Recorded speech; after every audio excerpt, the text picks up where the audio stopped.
امام الانبیاء صلی اللہ علیہ وسلم کا محبت کا دعویٰ ہمارا باقی رہے۔ اللہ کے رسول صلی اللہ علیہ وسلم کے صحابہ کس مقام کے حامل ہیں؟ آپ نے جانا کہ جس طریقے سے نبوت عمل سے نہیں بنتی، اسی طریقے سے صحابیت بھی عمل سے نہیں بنتی۔ لوگ صحابہ پر اعتراض کرتے ہیں، ہم پوچھتے ہیں کہ آپ صحابہ کی کس بات پر اعتراض کرتے ہو؟ اگر صحابہ کے عقیدے پر اعتراض کرتے ہو تو یاد رکھنا، سب سے پہلے تو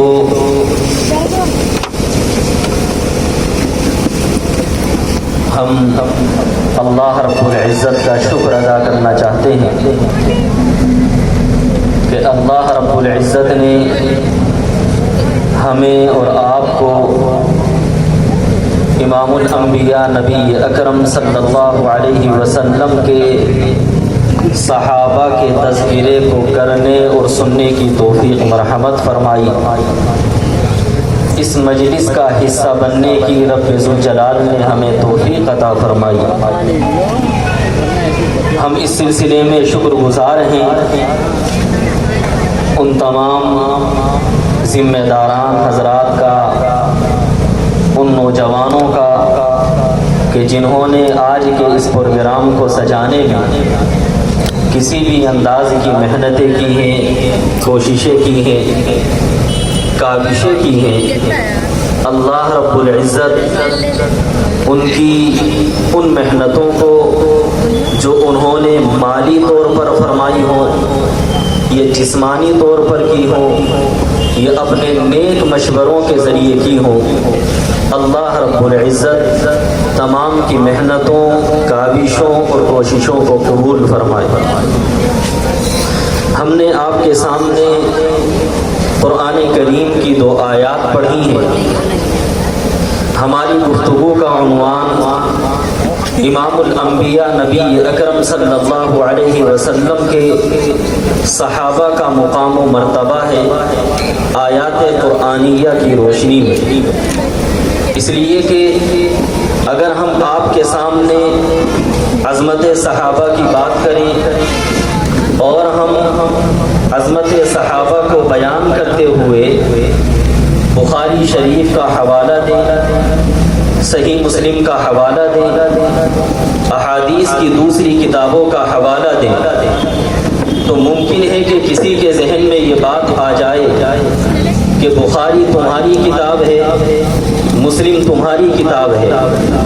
ہم آج کی گفتگو میں قرآن کریم کی ان 2 آیات کو عنوان بنا کر کے آپ کے سامنے گفتگو کرنا چاہتے ہیں، اس لیے کہ اللہ رب العزت کا قرآن یہ مسلم ہے ہمارے اور تمہارے درمیان۔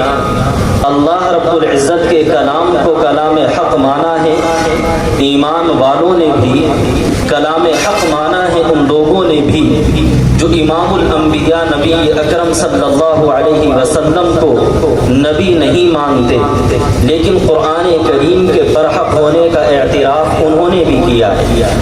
ہم نے قرآن کریم کی جو پہلی آیت آپ کے سامنے پڑھی، اس آیت میں اللہ رب العزت نے امام الانبیاء نبی اکرم صلی اللہ علیہ وسلم پر ایمان لانے والی 3 جماعتوں کا تذکرہ فرمایا ہے۔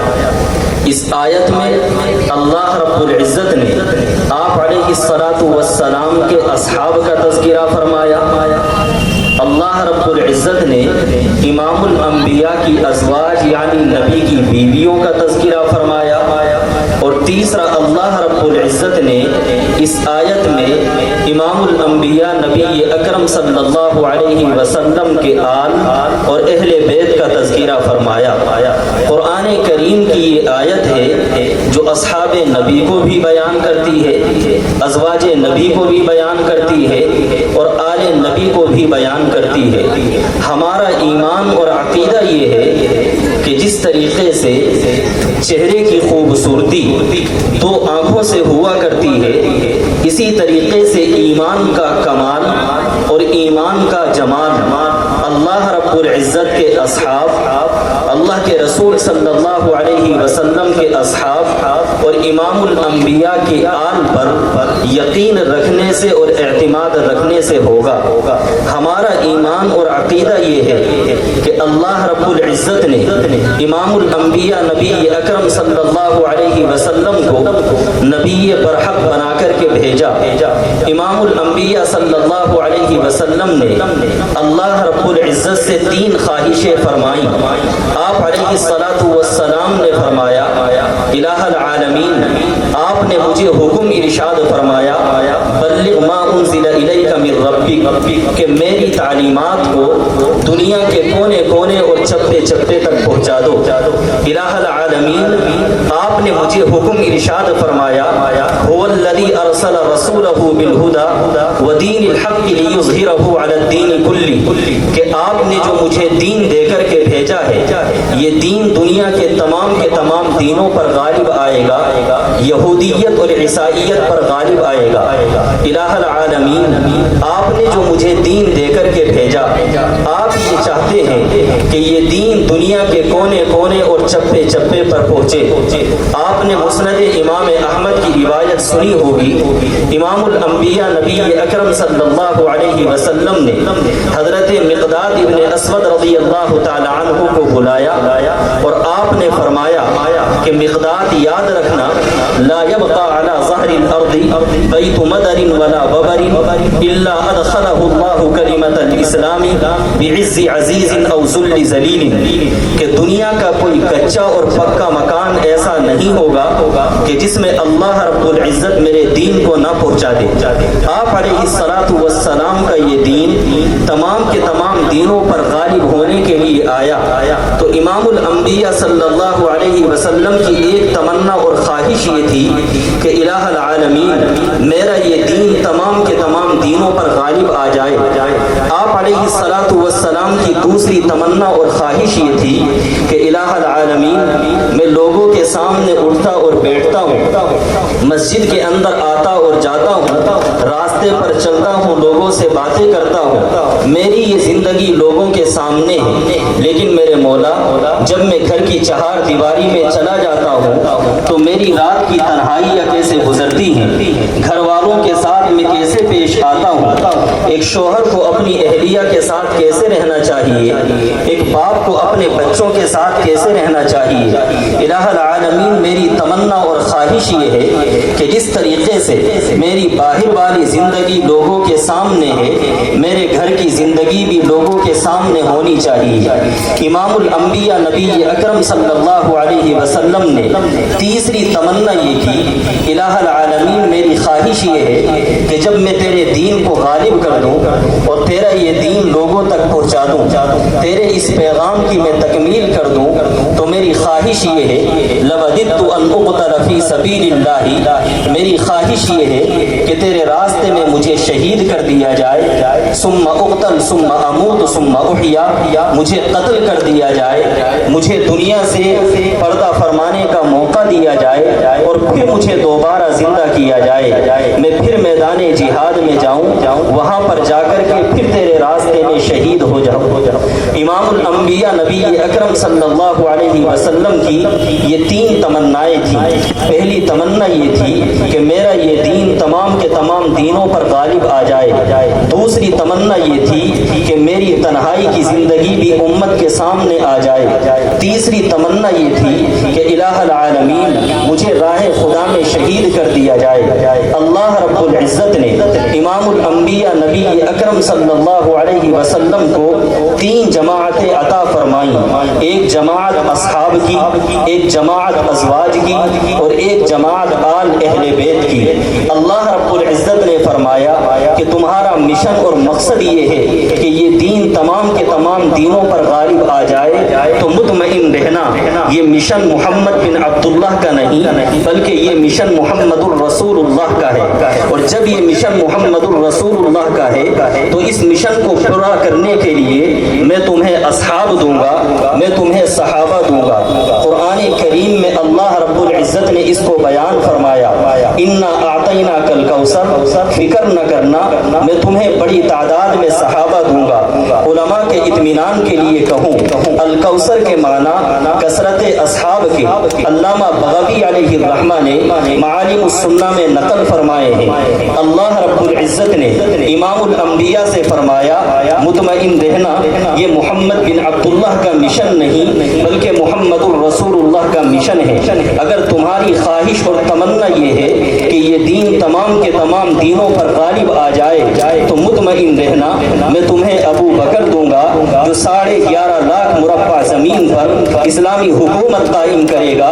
مطمئن رہنا، میں تمہیں عمر دوں گا جو 22 لاکھ مربع میل پر اسلامی حکومت کو قائم کرے گا۔ میں تمہیں عثمان و حیدر دوں گا جو 44 لاکھ مربع میل پر اسلامی حکومت کو قائم کرے گا۔ میں تمہیں معاویہ بن ابو سفیان دوں گا جو 64 لاکھ مربع میل پر اسلامی حکومت کو قائم کرے گا۔ مطمئن رہنا، تمہاری خواہش اور تمنا یہ ہے کہ یہ دین تمام کے تمام دینوں پر غالب آ جائے تو میں تمہیں عشرہ مبشرہ دوں گا، جنگ بدر میں شریک ہونے والے اصحاب دوں گا، خندق کے موقع پر اب شریک ہونے والے افراد دوں گا، حجۃ الوداع کے موقع پر 10,000 سے زیادہ کا لشکر، 1.25 لاکھ سے زیادہ کی تعداد والے اصحاب پیغمبر تمہیں دوں گا جو تمہارے دین کو دنیا کے کونے کونے اور چپے چپے پر لے کر کے جائیں گے۔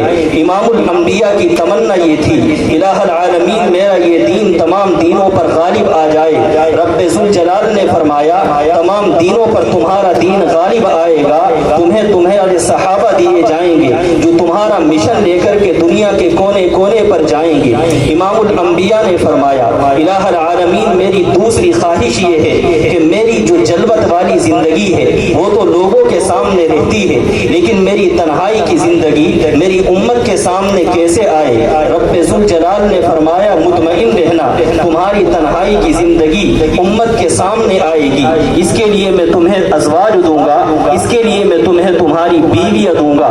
امام الانبیاء نبی اکرم صلی اللہ علیہ وسلم کی 11 ازواج ہیں، نبی کی 11 مقدس بیویاں ہیں کہ جن کا مشن یہ تھا کہ امام الانبیاء صلی اللہ علیہ وسلم کی اس زندگی کو جو عام لوگوں کی نگاہوں سے اوجھل تھی اس کو بھی لوگوں کے سامنے بیان کر دیا جائے کہ نبوت اگر گھر میں آتی ہے تو نبوت کا طریقہ کیا ہوتا ہے۔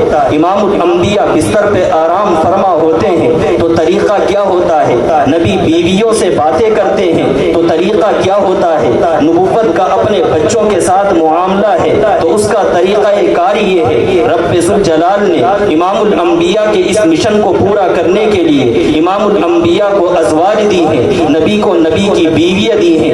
اللہ کے رسول کی تیسری خواہش یہ تھی الہ العالمین جب تیرے دین کی تکمیل ہو جائے، جب تیرا دین میں لوگوں تک پہنچا دوں، میری خواہش اور تمنا یہ ہے کہ مجھے تیرے راستے میں شہید کر دیا جائے۔ رب ذوالجلال نے فرمایا کہ محمد یہ مقام ہم براہ راست تمہیں تو عطا نہیں کریں گے، اس لیے کہ نبوت کو قتل کرنا ممکن ہے کہ امت کے لیے عذاب کا سبب بن جائے۔ تمہارے اس مشن کو پورا کرنے کے لیے، اس مقصد کی تکمیل کے لیے میں تمہارے اہل بیت دوں گا، تمہیں آل نبی دوں گا کہ جو مختلف مواقع پر شہادت کے مقام پر فائز ہوں گے اور تمہاری اس تمنا کو بھی مکمل کرنے والے ہوں گے۔ رب ذوالجلال نے قرآن کریم کی اس آیت میں نبی کی 3 جماعتوں کا تذکرہ فرمایا ہے، نبی کے اصحاب کا، نبی کے ازواج کا، نبی کے آل کا۔ نبی کے اصحاب کا کام نبی کے مشن کو مکمل کرنا ہے، نبی کے ازواج کا کام بھی نبی کی تنہائی والی زندگی امت کے سامنے لے کر کے آنی ہے، اور نبی کے اہل بیت کا کام بھی امام الانبیاء صلی اللہ علیہ وسلم کے مشن کو مکمل کرنا ہے۔ علماء اہل السنہ والجماعت، علماء دیوبند کا عقیدہ اور موقف یہ ہے کہ امام الانبیاء کے اصحاب بھی ہمارے ایمان کا حصہ ہیں، امام الانبیاء کے آل اور اہل بیت بھی ہمارے ایمان کا حصہ ہیں۔ آپ جانتے ہیں کہ جس طریقے سے ایک پرندہ اڑتا ہے اس کے اڑنے کے لیے 2 پروں کی ضرورت ہوتی ہے، ایک پر سے پرندہ نہیں اڑ سکتا، اسی طریقے سے ایمان کا پرندہ بھی اصحاب پیغمبر کی محبت کے بغیر نہیں اڑ سکتا ہے، اہل بیت کی محبت کے بغیر نہیں اڑ سکتا ہے۔ اگر کوئی یہ چاہتا ہے کہ اپنے ایمان کو مکمل کرے، امام الانبیاء کے اصحاب سے محبت رکھنی ہوگی، اہل بیت سے محبت رکھنی ہوگی۔ اہل السنہ والجماعہ نے اپنے ایمان کے عقیدے کو اہل بیت کی محبت میں بھی اور اصحاب پیغمبر کی محبت کے اندر بھی داخل مانا۔ اللہ کے رسول صلی اللہ علیہ وسلم کی یہ 3 جماعتیں ہیں کہ جنہوں نے ایمان کی حالت میں آپ علیہ الصلاۃ والسلام پر ایمان رکھا، حضور علیہ الصلاۃ والسلام سے ملاقات کی ہے۔ حضور علیہ الصلاۃ والسلام کے اصحاب ہوں یا نبی کے اہل بیت ہوں، نبی کے اصحاب ہوں یا نبی کے اہل بیت ہوں، اس کو بھی ہم اپنے ذہن اور دماغ میں رکھیں۔ ربیع الاول کا مہینہ ہے، ہمارے سامنے امام الانبیاء صلی اللہ علیہ وسلم کی سیرت پر بھی باتیں ہوئی ہوں گی، اور آج کی مجلس میں آپ کے سامنے امام الانبیاء کے صحابہ پر بھی باتیں ہوئی ہوں گی۔ ہم نے قرآن کریم کی دوسری آیت آپ کے سامنے پڑھی تھی، اللہ رب العزت نے وَمَن يُطِعِ اللَّهَ وَالرَّسُولَ فَأُولَٰئِكَ مَعَ الَّذِينَ أَنْعَمَ اللَّهُ عَلَيْهِم مِّنَ النَّبِيِّينَ وَالصِّدِّيقِينَ وَالشُّهَدَاءِ وَالصَّالِحِينَ۔ اس آیت میں رب ذوالجلال نے 4 جماعتوں کا تذکرہ فرمایا ہے۔ 2 جماعتوں میں پہلی جماعت نبوت کی جماعت ہے، دوسری جماعت صحابیت کی جماعت ہے، تیسری جماعت شہداء کی ہے، اور چوتھی جماعت ولیوں کی جماعت ہے۔ ہم اس کو اس انداز سے کہہ سکتے ہیں، اللہ رب العزت نے اس آیت میں 4 مقامات کا تذکرہ فرمایا ہے۔ ایک مقام نبوت ہے، ایک مقام صحابیت ہے، ایک مقام شہادت ہے، ایک مقام ولایت ہے۔ مقام نبوت اور مقام صحابت کی حیثیت اور ہے، مقام شہادت اور مقام ولایت کی حیثیت اور ہے۔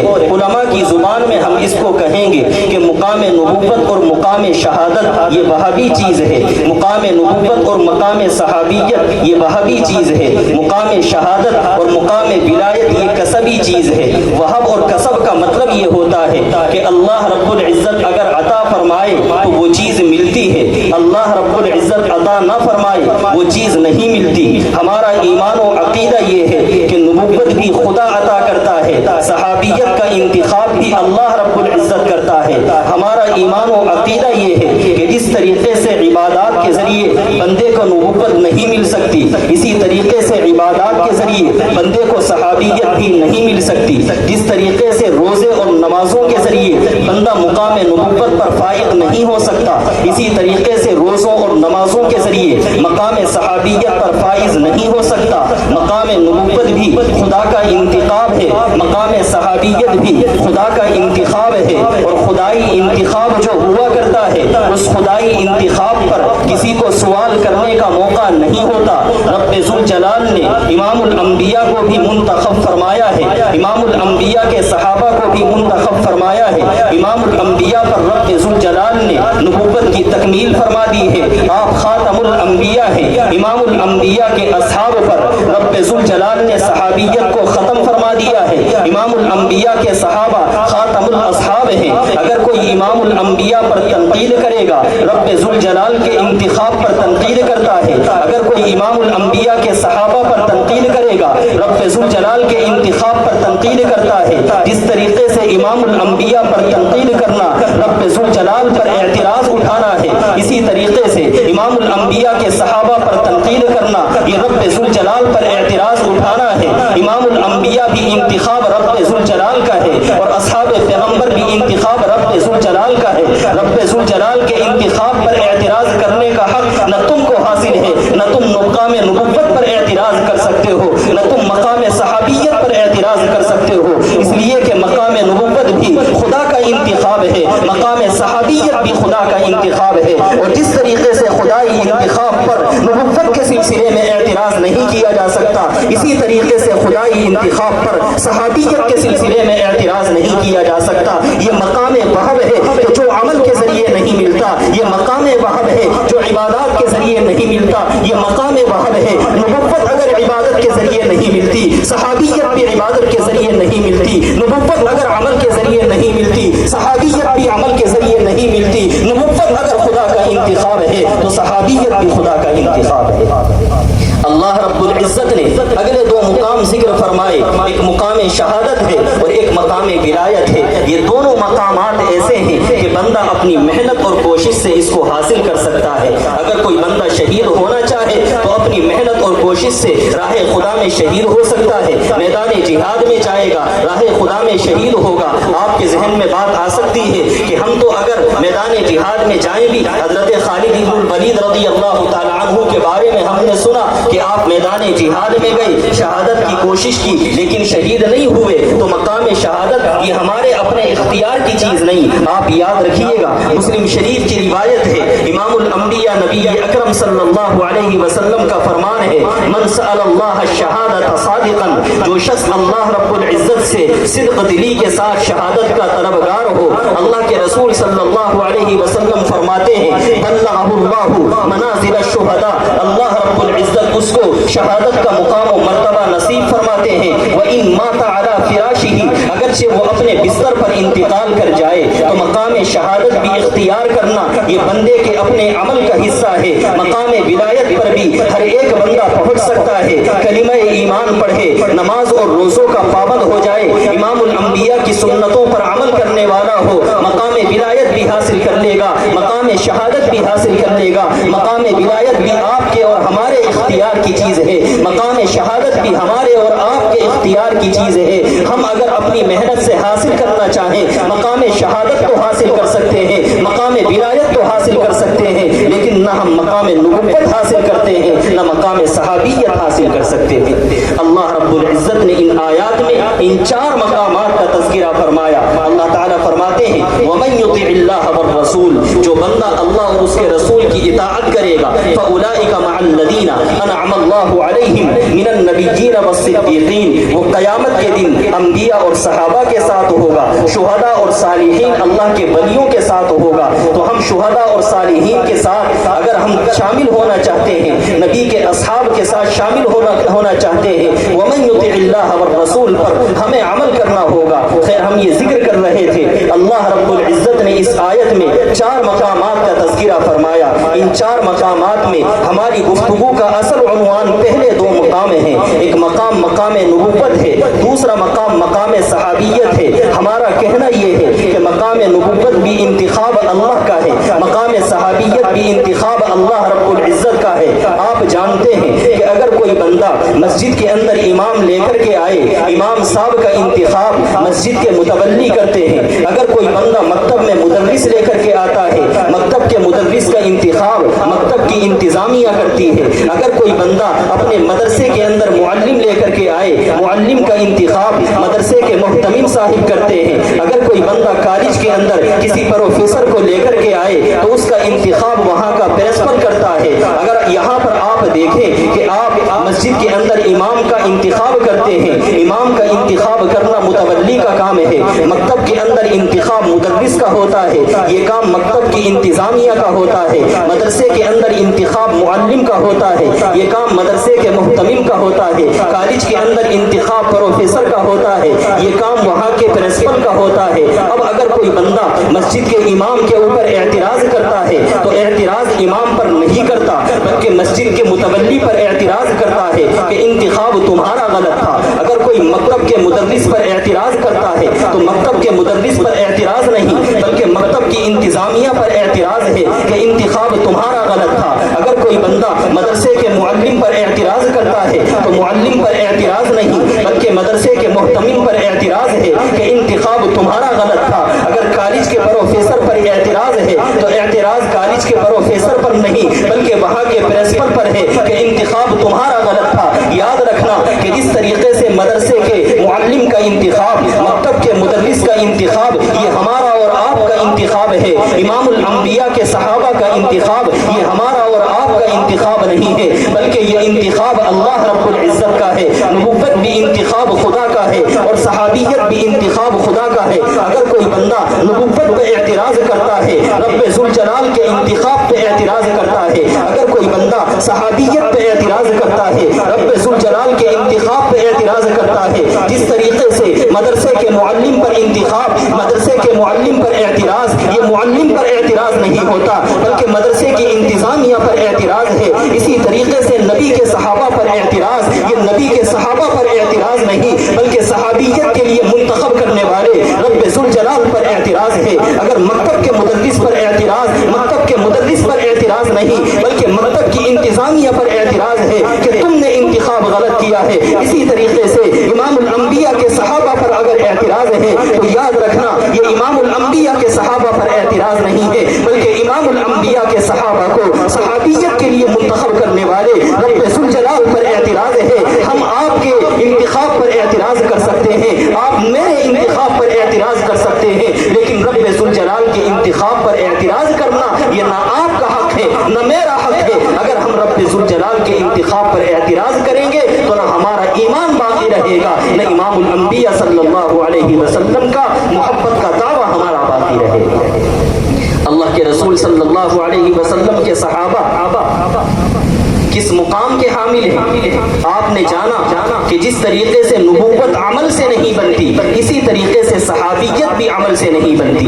لوگ صحابہ پر اعتراض کرتے ہیں, ہم پوچھتے ہیں کہ آپ صحابہ کی کس بات پر اعتراض کرتے ہو؟ اگر صحابہ کے عقیدے پر اعتراض کرتے ہو تو یاد رکھنا جس کا عقیدہ بدل جائے وہ صحابی نہیں رہتا, اور اگر صحابیت کے عمل پہ اعتراض کرتے ہو تو یاد رکھنا عمل سے صحابی نہیں بنتا. صحابی تو نبوت کی صحبت سے بنتا ہے, اور اس پر دلیل یہ ہے کہ امام الانبیاء نبی اکرم صلی اللہ علیہ وسلم نے ارشاد فرمایا, لا تسبوا اصحابی, میرے صحابہ کو برا بھلا نہ کہنا, میرے صحابہ کی شان میں گستاخیاں نہ کرنا, میرے صحابہ کے حوالے سے نازیبہ کلمات نہ کہنا. امام الانبیاء نبی اکرم صلی اللہ علیہ وسلم نے یہ بات کس لیے ارشاد فرمائی؟ اس لیے کہ آپ جانتے تھے کہ آنے والی امت میں ایسے افراد آ سکتے ہیں کہ جو صحابہ کی شان میں گستاخیاں کریں, آنے والی امت میں ایسے افراد آ سکتے ہیں جو نبی کے صحابہ کی شان میں نازیبہ کلمات کہیں. کوئی بندہ ہو سکتا تھا کہ یہ کہے کہ میں نے زیادہ حج کیے ہیں, صحابہ نے اتنی تعداد میں حج نہیں کیے, فلاں صحابی نے تو 2 ہی حج کیے ہیں اور میں نے تو 50 حج کر لیے ہیں, فلاں صحابی کا بیٹا تو حافظ قرآن نہیں تھا, میرا بیٹا تو حافظ قرآن ہے, فلاں صحابی نے تو ایمان کے بعد صرف 1 سال نمازیں ادا کی ہیں, پھر صحابی کا انتقال ہو گیا اور میں تو 50 سالوں سے نمازیں ادا کر رہا ہوں. ممکن ہے کہ کوئی بندہ اس انداز کی بات کرے. امام الانبیاء صلی اللہ علیہ وسلم نے ارشاد فرمایا, لا تسبوا اصحابی, میرے صحابہ کے حوالے سے غلط کلمات نہ کہنا. فقل لو انفق احدکم مثل احد ذهبا, امام الانبیاء صلی اللہ علیہ وسلم نے ارشاد فرمایا کہ اس ذات کی قسم کہ جس کے قبضے میں میری جان ہے, اگر تم میں سے کوئی بندہ احد پہاڑ کے برابر سونا بھی خرچ کر دے تو میرے صحابی کے ایک مٹھی جو کے برابر بھی نہیں پہنچ سکتا. وجہ اس کی کیا ہے؟ امام الانبیاء صلی اللہ علیہ وسلم نے احد پہاڑ کے برابر سونے کا تذکرہ کیوں کیا؟ آپ نے نمازوں کا تذکرہ کیوں نہیں کیا؟ آپ نے روزوں کا تذکرہ کیوں نہیں کیا؟ لوگوں کے لیے نمازیں پڑھنا آسان ہوتا ہے, روزے رکھنا آسان ہوتا ہے, لیکن راہ خدا میں پیسے خرچ کرنا مشکل ہوتا ہے, سونا خرچ کرنا اس سے زیادہ مشکل ہوتا ہے. امام الانبیاء نے فرمایا نمازوں کی بات نہیں ہے, روزوں کی بات نہیں ہے, اگر تم میں سے کوئی آدمی راہ خدا میں پیسہ خرچ کر دے اور پیسے میں بھی وہ سونا خرچ کرے اور تھوڑا بہت نہیں بلکہ احد پہاڑ کے برابر بھی سونا خرچ کر دے تو میرے صحابی کے ایک مٹھی اور آدھی مٹھی جو کے برابر بھی نہیں پہنچ سکتا. وجہ اس کی کیا ہے؟ وجہ اس کی یہ ہے کہ نماز پڑھنے والے کو عظمت نماز کی وجہ سے ملتی ہے, روزہ رکھنے والے کو عظمت روزے کی وجہ سے ملتی ہے, مجاہد کو عظمت جہاد کی وجہ سے ملتی ہے, مبلغ کو عظمت تبلیغ کی وجہ سے ملتی ہے, واعظ کو عظمت اس کے بعض کی وجہ سے ملتی ہے. لیکن اللہ کے رسول صلی اللہ علیہ وسلم نے ارشاد فرمایا کہ میرے صحابہ کو اعمال پر نہ تولنا, میرے صحابہ کی عظمت نمازوں کی وجہ سے نہیں, میرے صحابہ کی عظمت روزوں کی وجہ سے نہیں, میرے صحابہ کی عظمت جہاد کی وجہ سے نہیں, میرے صحابہ کو اعمال پر نہ تولنا, میرے صحابہ کو عظمت صحبت نبوت کی وجہ سے ہے. امام الانبیاء صلی اللہ علیہ وسلم کو رب ذوالجلال نے جو مقام و مرتبہ عطا فرمایا ہے وہ ان کے عمل کی وجہ سے نہیں بلکہ امام الانبیاء کی صحبت کی وجہ سے ہے. اور امام الانبیاء کی صحبت کی وجہ سے کیا مقام و مرتبہ ہے آپ اس کو بھی سنتے چلیے گا. اہل السنہ والجماعہ علماء دیوبند کا موقف اور عقیدہ یہ ہے. حافظ ابن حجر عسقلانی علیہ الرحمہ نے فتح الباری میں اس کو نقل کیا ہے, قاضی ایاز مالکی نے الشفا بتعریف حقوق المصطفیٰ میں نقل کیا ہے, علامہ شامی علیہ الرحمہ نے فتاوی شامی کی دوسری جلد میں اس کو نقل کیا ہے, علامہ یوسف بن نوری علیہ الرحمہ نے معارف السنن میں نقل کیا ہے. علماء دیوبند کا عقیدہ یہ ہے کہ امام الانبیاء نبی اکرم صلی اللہ علیہ وسلم اپنی قبر مبارک میں موجود ہے. امام الانبیاء کے جسم مبارک سے ملنے والا جو زمین کا ٹکڑا ہے آپ جانتے ہیں امام الانبیاء کا مقام و مرتبہ تو اعلیٰ اور افضل ہے ہی. امام الانبیاء کے جسم مبارک سے ملنے والا جو ٹکڑا ہے رب ذوالجلال کے یہاں اس کا مقام و مرتبہ کیا ہے؟ اس کا مقام و مرتبہ یہ ہے کہ وہ مسجد نبوی سے بھی افضل ہے, وہ بیت المقدس سے بھی افضل ہے, وہ خانہ کعبہ سے بھی افضل ہے, وہ ساتوں آسمانوں سے افضل ہے, وہ اللہ رب العزت کے عرش اور رب ذوالجلال کی کرسی سے اعلیٰ اور افضل ہے. علماء دیوبند کا موقف اور عقیدہ یہ ہے